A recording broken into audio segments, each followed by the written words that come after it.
আসসালামু আলাইকুম প্রিয় দর্শক, সকলকে আমার চ্যানেলের পক্ষ থেকে অভিনন্দন এবং শুভেচ্ছা। তো যাই হোক, অবশ্যই চ্যানেলটা সাবস্ক্রাইব করুন, সাবস্ক্রাইব করে ভিডিওটা দেখবেন। তো আমরা গার্মেন্টসের ভিতরে কিভাবে কাজ করি অবশ্যই দেখবেন। তো এইভাবে আমরা কাজ করি আর কি, মালগুলো সুন্দরভাবে চেক করি, মালের মধ্যে কোনো স্পট, হোল্ডার বা রিজেক্ট বা যে কোনো কিছু আছে কিনা সুন্দরভাবে আমরা চেক করি।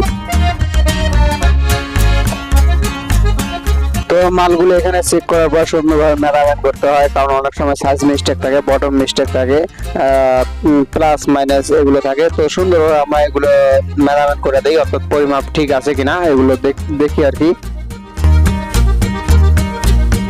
তো বন্ধুরা, যদি ভিডিওটা একটু হলেও ভালো লাগে অবশ্যই চ্যানেলটা সাবস্ক্রাইব করুন, সাবস্ক্রাইব করে ভিডিওটা দেখবেন। আর কারা কারা গার্মেন্টসে চাকরি করেন অবশ্যই কমেন্টে জানিয়ে দিবেন, সবার সাথে কথা হবে। আর কার দেশের বাড়ি কোথায় অবশ্যই তাও জানিয়ে দেবেন। হাজারো পরিবারের কর্মস্থান লুকিয়ে আছে এই গার্মেন্টস ফ্যাক্টরির মধ্যে। তো যাই হোক, এই গার্মেন্টস ফ্যাক্টরির প্রতিটা কোম্পানির মালিকদের জন্য সবাই দোয়া করবেন। তো বন্ধুরা, কে কোথা থেকে ভিডিওটা দেখছেন অবশ্যই কমেন্টে জানিয়ে দিবেন। কার দেশের বাড়ি কোথায় বললাম হয়তো, অবশ্যই তাও কমেন্টে জানিয়ে দিবেন। তো ভিডিওটা দেখুন, চ্যানেলটা সাবস্ক্রাইব করুন। যারা আমরা গার্মেন্টস ফ্যাক্টরিতে কাজ করি তারাই বুঝি গার্মেন্টস ফ্যাক্টরির কাজের কি মর্ম। তো যাই হোক, এখানে কাজ শেষে আমাদের রিপোর্ট করতে হয়, কারণ রিপোর্টটা আমাদের জরুরি।